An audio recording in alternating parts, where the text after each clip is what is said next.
Bonjour à toutes et à tous et bienvenue dans cette nouvelle vidéo où je vais vous lire le 13e chapitre du livre d'Elisabeth Kubler-Ross, de son livre qui est Accueillir la mort et dont le 13e chapitre s'intitule Questions personnelles. Parmi mes étudiants, nombreux sont ceux qui m'ont demandé comment on pouvait passer un tel temps à s'occuper de cas désespérés et d'où provenait la force ou la motivation permettant d'accomplir sur la durée un travail aussi triste. Les réponses apportées à certaines de ces questions peuvent faire comprendre au lecteur l'origine de nos ressources et notre façon de gérer le surinvestissement pour éviter qu'il n'attaque notre bien-être. Il convient de préciser que j'ai également affaire à des patients curables et que j'ai une maison, une famille ainsi qu'un jardin dont je dois prendre soin. Je ne crois pas qu'on doive travailler uniquement avec des mourants 5 jours par semaine ou 9 heures par jour. Ce travail est très exigeant et sur le plan émotionnel exténuant. Chacun doit trouver le moyen de recharger ses batteries avant de se vider et de ne plus pouvoir donner de soi-même. Comment conservez-vous votre équilibre émotionnel sans vous sentir abattu ou déprimé alors que vous vous investissez entièrement dans l'accompagnement des mourants? C'est pour moi une vraie question et j'aimerais beaucoup que vous vous exprimiez sur ce point précis. Comment se sentir en phase avec quelqu'un sans se suridentifier ou se surcharger? Je juge le travail avec les mourants très gratifiant.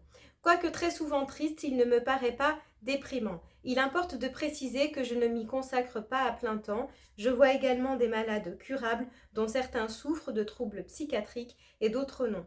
Des patients qui se rétablissent et qui ont une chance de vivre.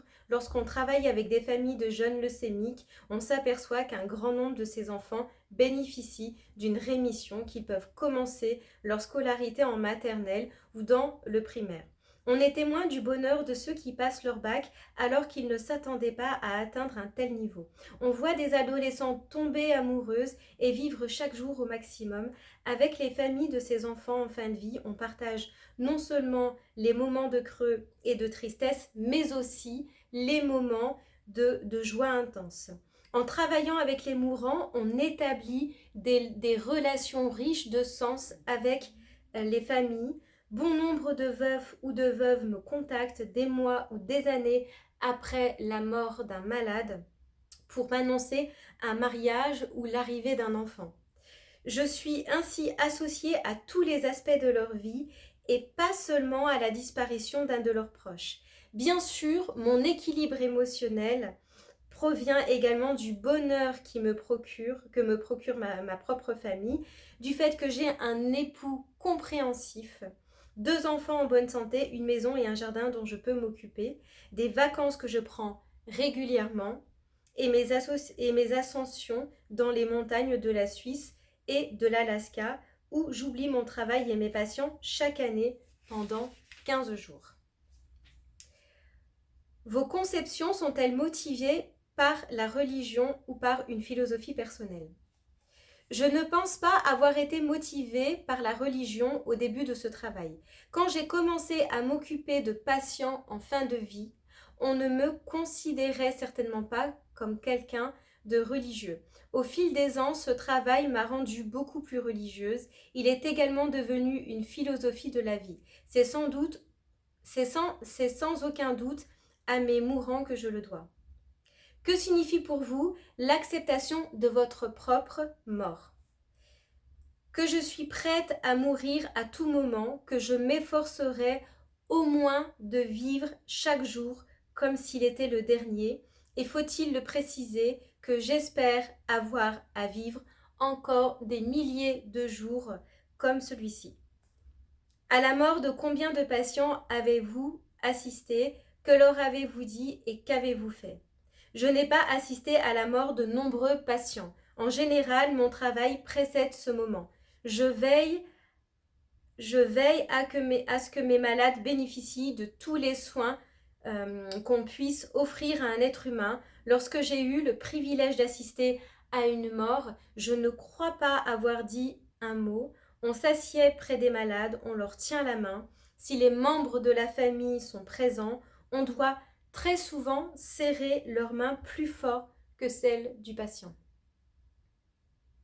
Compte tenu de votre recherche sur le sujet, que croyez-vous qu'il advienne après la mort?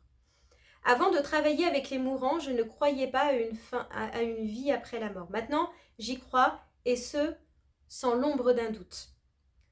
Comment organisez-vous votre vie afin de pouvoir voir les gens au bon moment et d'avoir toujours du temps pour votre famille? Vous n'y parvenez que si le nombre de vos patients n'est pas trop élevé. Si j'ai plus de 10 patients en phase terminale au même moment, j'atteins le point où je ne peux plus être avec eux en cas de besoin. C'est pourquoi il faut constituer une bonne équipe interdisciplinaire qui soit disponible quand le malade le souhaite. Parfois, il me faut rentrer chez moi, j'essaye de faire la cuisine pour ma famille, je dois souvent aller à l'école, conduire ma fille chez les scouts ou mon fils à un événement scolaire quelconque. Ma famille a besoin de moi et ses besoins doivent prendre le pas sur les autres. Mais je peux compter sur des infirmières, sur des ecclésiastiques, des assistantes sociales et des médecins pour être là quand je suis physiquement indisponible pour mes patients. J'essaye d'être joignable nuit et jour. Mes malades disposent de mon numéro de téléphone à la maison. Parfois, les exigences liées à ces appels téléphoniques pèsent trop sur mes proches, mais ils ont appris à les accepter comme un élément de la vie et peut-être aussi comme une contribution à mon travail. Comment faites-vous pour assumer la mort de tant de malades? Je vis des moments agréables, merveilleux et parfois uniques avec mes patients en fin de vie. Nous parcourons les phases ensemble et ensemble parvenons à l'acceptation. Souvent, lorsqu'un d'entre eux meurt, je me sens bien parce qu'il est libéré de sa souffrance et qu'il est en paix. Je sens donc que j'ai fait de mon mieux de son vivant. Il me faut alors me détacher, me séparer de cette relation et rendre mon énergie disponible pour un autre patient. À mon avis, le secret n'est pas de ne pas s'impliquer, mais de s'impliquer profondément tout en restant capable de passer à la vitesse supérieure. J'éprouve de la tristesse à la mort d'un malade, mais je ne me sens pas déprimée. Pourriez-vous nous parler de votre sentiment quant à votre propre mort? Que signifie-t-elle pour vous? La paix. Combien de temps vous a-t-il fallu pour faire de l'acceptation et du fait de prendre chaque jour comme il vient un élément de votre comportement à vous et à votre famille? Je pense qu'il faut des années. J'ai été élevée en Suisse dans une société qui nie beaucoup moins la mort, si bien que j'avais sans doute un peu d'avance. À travailler avec des mourants, on fait disparaître sa peur de la mort et, sans même s'en apercevoir, on ressemble davantage aux patients qui traversent l'ultime phase, celle de l'acceptation. Il est très difficile de déterminer le moment précis où la chose s'est produite, mais je suis certain qu'il m'a fallu travailler des années avec les mourants pour y parvenir. Pleurez-vous en présence d'un malade si vous en avez envie ou réagissez-vous autrement? J'ai versé bien des larmes avec bien des malades. Je n'en ai pas honte et ne considère pas cette réaction comme non professionnelle.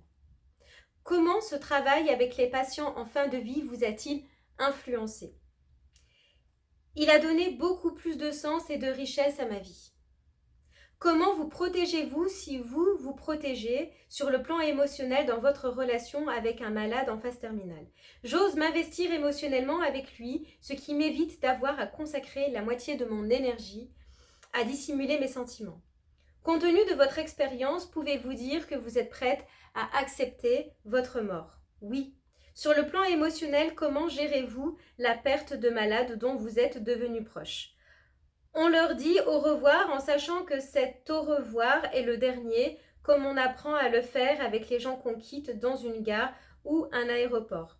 En sachant qu'ils partent au loin et en ignorant si c'est pour longtemps ou si on les reverra un jour.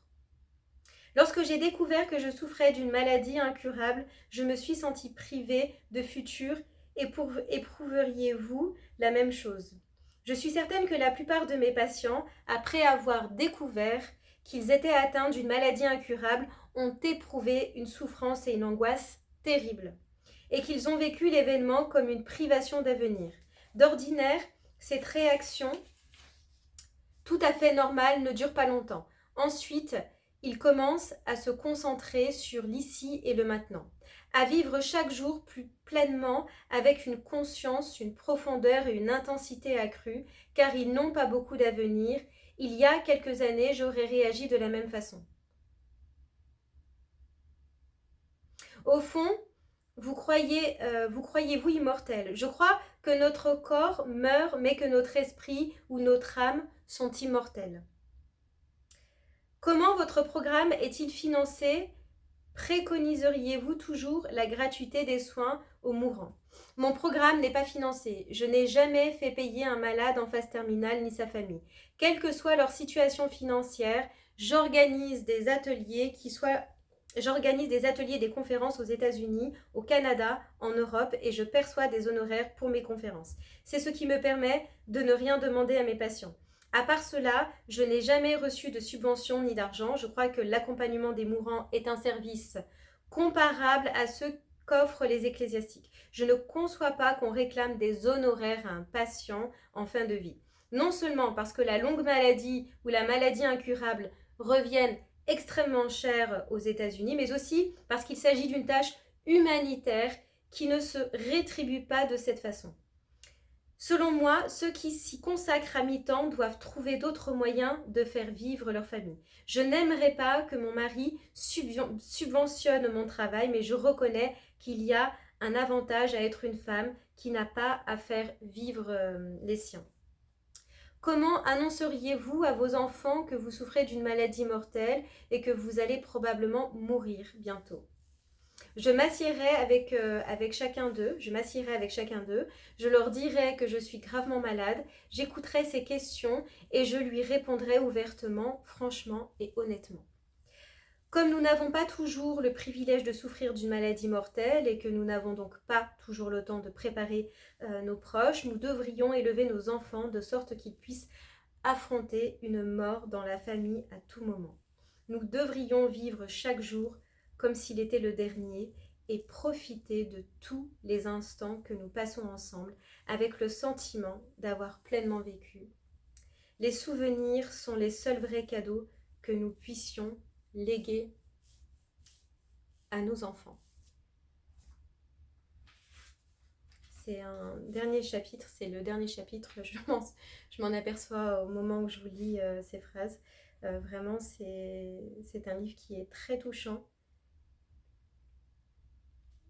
qui parle de la vie finalement, de son cheminement personnel, de cette fin de vie, ce qui nous amène à comment on considère cette fin de vie et ce passage de l'autre côté. Et souvent quand on est jeune, on pense que c'est loin de nous, on se sent complètement écarté en fait de la question, en tout cas de ce sujet qui est la mort.